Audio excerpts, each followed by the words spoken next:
Welcome to the Cyber Rants Podcast, where we're all about sharing the forbidden secrets and slightly embellished truths about corporate cybersecurity programs. We're ranting, raving, and telling you the stuff that nobody talks about on their fancy website and trade show giveaways, all to help you protect your company from cyber criminals. And now, here's your hosts, Michael Rotondo, Zach Fuller, and Lauro Chavez. Hello and welcome to the Cyber Rants Podcast. This is your co-host, Zach Fuller, joined by Mike Rotondo and Lauro Chavez. And have a good show planned for you today. We are going to follow our normal format. Mike, you want to kick us off with the headlines? What's going on in cybersecurity today? Yeah, here's just the top 10 headlines that I was able to pull out of the news this week. One of them is that ransomware is increasing exponentially.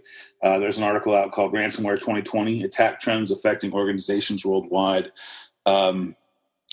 There's now up to the point that 1 in 3 cybersecurity incidences are basically ransomware. So it's just increasing exponentially. One of the other issues, which are headlines which I saw, which is very interesting, was that you want to stop cyber crimes tearing through your network, first check your privileges. Analysis has been done that over 50% of the people with elevated privileges don't need them.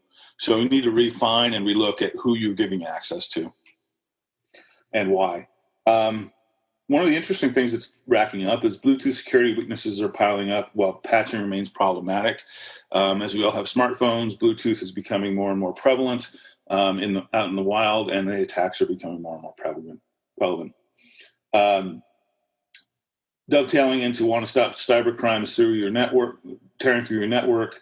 There's an article that says a fifth of all privileged users don't need elevated access. That's just another reinforcement of the fact that you need to refine your users and validate that they need the access they have. Discouraging one, very discouraging one, is the price of stolen remote login passwords is dropping, and that's a bad sign. What that basically means is they're out there and they're easy to get. Another good one from Microsoft, over 61% of Exchange servers are vulnerable to CVE 2020-0688 attacks. So that's if you get a Microsoft Exchange server, check that CVE out. There's a new ransomware out there called Mount Locker ransomware, and they're demanding multi-million-dollar ransoms. They're targeting high-profile Fortune 100, 500 type companies. Another disconcerting thing is that new research finds bugs in every anti-malware product tested. So think you're safe with anti-malware, then you're not. There's also an Android camera bug under the microscope, which is basically allows remote users to take over the camera. And even more good news, if you're running HP Device Manager, anyone on your network can get admin on your server. Apparently, some developer trying to make things easy for you created a weak password and user account that easily is hackable. So that's the top 10 headlines in the news today, or this week. So anyway, Laura? Man. Oh, it doesn't surprise me about the anti-malware stuff, though. It's just always something. So something for this week for your Sev 5s. These are critical patches that you just really need to stop what you're doing. And so there are 4 of them for this week, and they're all Cisco related. So if you're running Cisco, you got Jabber. There's a command injection for that. If you're running vManage, there's a command injection for that. If you're running the SD-WAN solution, there's arbitrary file overwrite, and then there's just kind of a general solution multiple vulnerabilities, as they call it, right? In Sev 5s that essentially are vulnerabilities that have command injection capabilities. So those 4, check those 4 out if you're running Cisco. Get that stuff patched. No Microsoft. I'm shocked. It's been week 2. No Microsoft. That's okay. That's a record. It's a record. Well, great. Diving into today's show, it will really dovetail in the last week. We talked about building a security conscious culture and where some of the successes and failures are seen in that process. And so this time we're pulling straight from some information in Cyber Rants, the book, about the steps to implement your cybersecurity program. And like we mentioned last week, the biggest failure is to not make a decision to actually build a formalized cybersecurity program.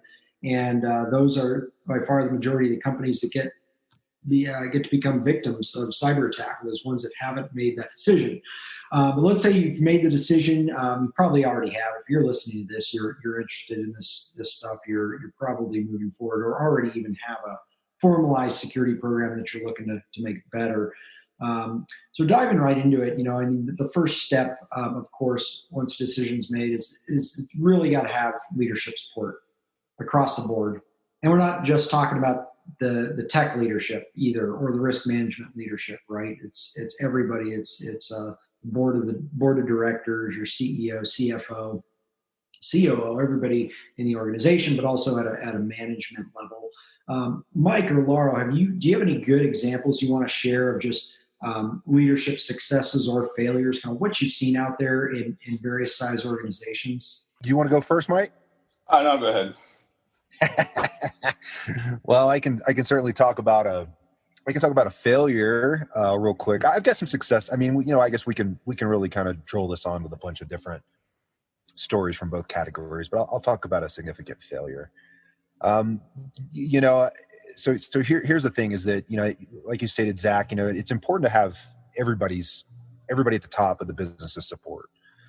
And so there was an organization I was serving, and we had a budget for cybersecurity, and we were going to implement a remote VPN solution, and we were going to do the deploy the model where you don't have the dual honing, meaning that if you're logged in from home, you're getting forced through the company's architecture and out to the internet, where we had a web filter, right? So we had a bunch of things blocked. Well, this was, the VP of IT's idea. And, we thought it, check some blocks on, the NIST worksheet, right? Where we're, kind of looking at this, from a compliance perspective. Anyway, well, the board of directors didn't really know about this. They had no idea. And the moment that we turned it live, they were just extremely angry about the whole situation, and there was not really any amount of explaining that could be done. And so what ended up happening is we had to take the solution out or tune it down. And what ended up happening is that we were forcing pretty much everybody that didn't have a choice, right, all the employees through this solution, and all the executives had kind of a contingency around it. So we had an open hole at the time, and this is years ago, right? We had this kind of, now we've got this hole, right? Because in spear fishing and whale fishing, that those are the individuals you're going to try to go for, are the heads of the organization. And so at that time, we still understood it as a bad thing, but it was, again, I think if it would have been publicized a little better and maybe campaigned, I guess, in the organization a little better, we wouldn't have had such a abrupt failure at the end. But I guess that's one example. I'm sure Mike, maybe you can add to that. Well, just dovetailing on that, such is the nature of the beast of our business, right? Since we're doing consulting, a lot of times we come in to instance where there is a failure, right? And all of a sudden leadership or management or somebody has decided that they want to fix it. So we see the aftermath, we're brought in, we come in and we fix it. And I think that's really our model, is to come in and do that, augment that solution. I've seen successful small companies that we've helped that, we've come in and we've brought in, security programs that have allowed companies to expand, get large deals, and then eventually get acquired. And then I've also seen, actually, most of the failings I see are in larger companies. Although, I can think of one off the top of my head that it was a software company that really just wanted to check boxes and refused to put more money into it than they needed to, refused to fix things, just wanted us to kind of roll over and play dead and check their box. And we refused to do that. So, and that was from the owner of the company on down. It was a VC-owned company, and they just wanted someone to, check the box. And we don't do that. And then I think that company's now out of business. We wound up firing them. So, there's leadership's buy-in is critical to actual security, and listening to the security professionals is also critical. And that's where the disconnect is, I think, a lot of times. But, we're starting to see people that are more into it, more willing, and that's the people that are engaging silent sector. So that's a good thing. Yeah, it's really interesting to see the dynamic. You can kind of tell when you're talking with leadership of an organization, whether they're whether they have a long-term outlook or whether they're looking to just, raise a bunch of capital and flip the company, sell it off, right? Because the ones with a long-term outlook, they look at security a lot differently. In general, this is not always, but in general, it seems like you can tell just by the level of consideration they put into their security program. I can give an example of a client. It's a fairly sizable healthcare company, and I think they've done a tremendous job. The company has a great culture overall, and their approach to building a security program a few years back was probably over 5 years now, actually, but was to basically promote from within. And they had one individual in the IT team that kind of became the champion of this cybersecurity program, and then grew his team from other people within the organization. And they actually separated out that security department into a whole different chain of command, if you will, under a chief risk officer. So it no longer fell under IT, but having come from IT, they understood the inner workings within the organization. They were able to work complementary very, very well. They put together a 5-year roadmap and grew the company, and the internal security team still continues to expand. And because it's under the chief risk officer, who actually reports directly to the board rather than the CEO, I think that's an excellent way to go, especially with a healthcare organization holding millions and millions of patient records and such. I think that's a model that a lot of organizations could follow, regardless of their industry, so long as they have a few in-house resources that they could take on that type of role and that level of thinking to build something new in the organization. And for smaller companies, it can't really do that. That's why companies like ours exist, of course, come in and help support that and build that out. Yeah, no, good point, Zach. And that healthcare client has done a really, really good job. And we have another client. I was kind of given a personal experience because I don't have a lot of bad to talk about some of the clients that we've had. But we've got another small SaaS that deals in the licensing and marketing space. And they really, their leadership saw right away that they needed to have an edge over their competition. And they had, they had the pretty app, they had the great website, they had good office space. The one thing they were really missing was that cybersecurity piece. And again, it all kind of starts with a security questionnaire at some point, right? I think that's really kind of the snowball effect, right? That initial ball that we roll over the cliff. But they've just done an outstanding job themselves over the past 6 or 7 years that we've been with them to continually push that measurable go forward for cybersecurity, and then also to set themselves apart from pretty much everybody in there. That would be their competition in their marketing space, and they're leading that space, I think, and getting more clients and maintaining the really, really, really large clients that they currently have today because of that. It's interesting you bring that up because I call it the cybersecurity growth ceiling. It's when B2B technology companies are trying to land contracts. They're growing, they're doing well, they're getting revenue in the door, getting some basic clients, and then they start trying to land large enterprise contracts, companies that are much larger than themselves, and those security questionnaires come down. And when they don't have that formalized security program in place, they kind of hit this growth ceiling. And a lot of times in the B2B tech space, that's when leaders finally decide to come together and say, okay, now we realize we have to do this, not because it's risk management, but because it's hindering our revenue generation. And that changes the conversation completely, right? So if you can show how in your organization, how cybersecurity relates to revenue generation, client retention, profitability, that's going to get a tremendous amount of, hold a tremendous amount of weight. Whereas if you're only having the risk management conversation, there's a lot of unknowns there. There's a lot of misunderstanding, especially people that are not technical. They don't really think through the ramifications of a breach day in and day out like we do. So, excellent point. It's an awesome. I also think they don't understand how it's monetized, right? I mean, the cost of a breach varies from $40 per incident or $40 per person per record loss to, IBM estimates at the millions of dollars per breach, because they look at we lost data. Well, then they also have to look at the remediation costs, the changes, the architecture changes, the insurance, everything else. And a lot of people in larger companies that we've spoken to are like, oh, our stock will just dip for a month and then we'll be back. That's the wrong perspective. They have to understand the whole holistic perspective. And it's talking about the smaller B2B type things. I mean, that's why we started Keystone Audit to do SOC 2 audits, because we see that trend with these smaller companies that are trying to land that bigger fish, like you were talking about, their growth ceiling, that need the SOC 2 audit now.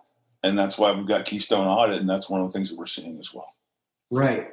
Absolutely. The other thing is when you're talking about breaches, so you have if you really want to get cybersecurity ramped up in your organization, talk to leadership about the benefits and the business development capabilities, especially if you're serving, if you're filling out those security questionnaires and you're serving clients that are concerned with your security.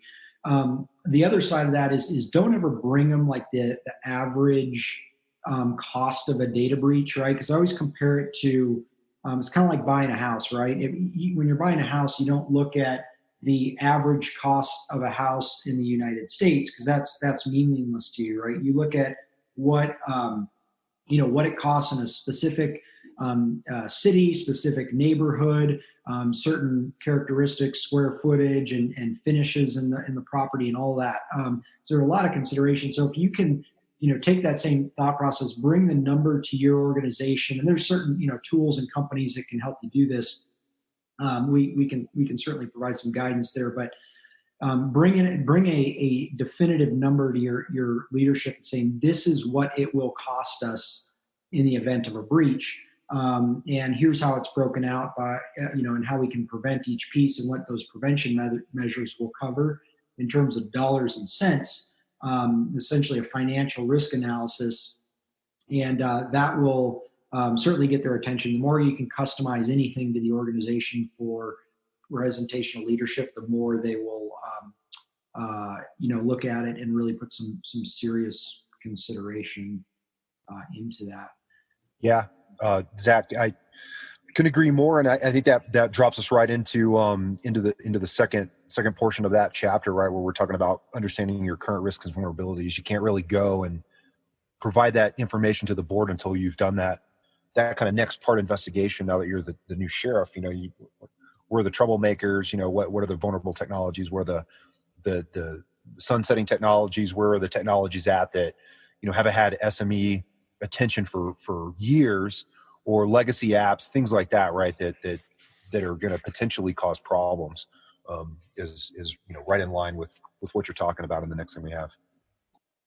Yeah, absolutely. I mean, that's one of those things where you can't know what direction to go until you know where you are, right? And so, like we say in the book, it's plausible deniability is not a solution, not an answer anymore, right? Especially with executives being held liable for breaches. So, the best thing an organization can do, and what we do whenever we start working with an organization to build out a security program, it starts with a cyber risk assessment, right? We need to understand the strengths and weaknesses and be able to go from there. So usually, and different organizations look at this differently, but when we say cyber risk assessment, we're also including technical testing and penetration testing and scanning to ensure that we're taking a technical view at the vulnerabilities and the risk surfaces that rise from those,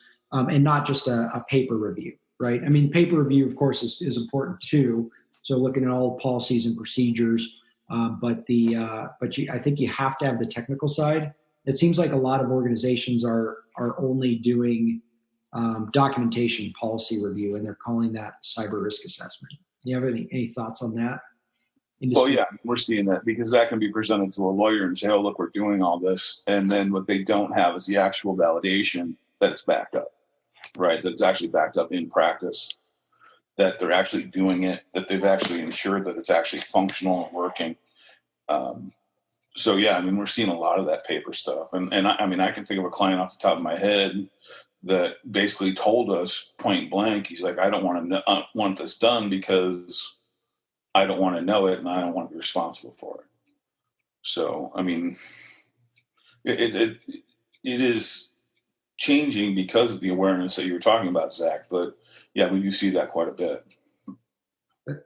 Yeah, right. That's goes back to the plausible deniability, right? But now, I mean, it's our job, of course, in the security world to educate people. That's not going to cut it. And the more you know, the better. But at least, even if you haven't been able to fix everything, right? I think when breaches occur, nobody's expected to be perfect in terms of cybersecurity because nobody is.